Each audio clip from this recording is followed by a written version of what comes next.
I have an emotional connection now to that place that I didn't have before. I've seen things that are undeniable. You could put me in front of anyone and there isn't a person in the world that would be able to convince me that what is happening there is a democracy, or what is happening there is right. It's not right. Like, did you go to Hebron? Yeah. Like, what? You're on a street that you can almost feel the history on the street. You can feel how the shops used to be open and people, you know, we walk down the busiest street in Hebron that now has the fucking doors of the houses welded shut. And the Palestinians have cages on their windows because they're under constant attack. The occupier's flag is everywhere.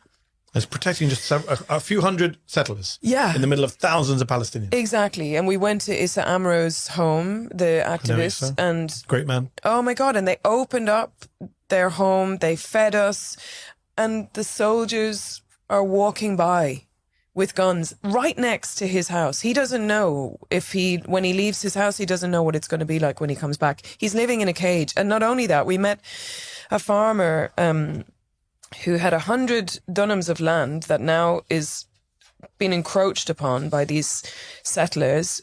He lives in a cage with his family. If his children make too much noise, the settlers come to the balconies that overlook his home and take their clothes off to intimidate the children to go back inside. They take shots at them.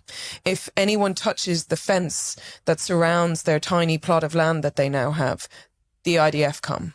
There's a gate that is controlled by someone in Jerusalem that decides whether or not people can come in and out. They had to break the gate to get his mother out to go to hospital. These are not just now, for me, things that I see on Instagram. I mean, it's great that we can see what's actually happening, but sitting with a man while his son pours coffee for us, knowing that every single thing that we say, every moment that we walk around is being filmed, is being recorded.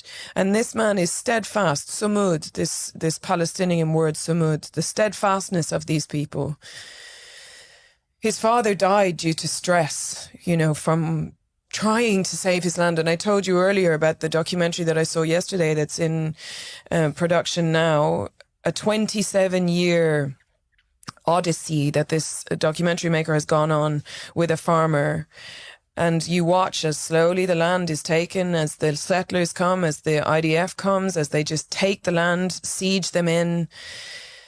The history of it we watched the documentary in the morning, and in the afternoon we got the text message to say that they had just destroyed the land. It's happening right now. Yeah. And the fragmentation was something I didn't understand before the McCann workshop and then being there. So they fragmented to the West Bank and to Gaza. No, you can't travel in between the two. How crazy is that?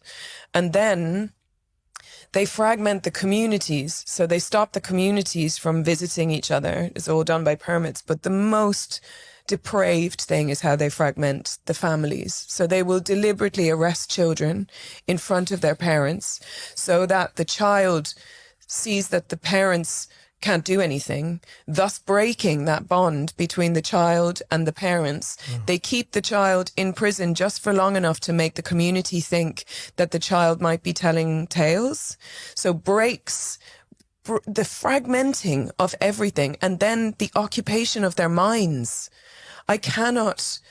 The amount of people we spoke to, the stories I heard, a young woman who goes to prison when she's 15 and then goes to prison again, like how she's treated, how they're all treated in prison, the sexual assault that happens. I have come back. I mean, I came back 3 days ago, so I'm still processing everything. But the idea that we allow, like, first of all, there's no Hamas in the West Bank.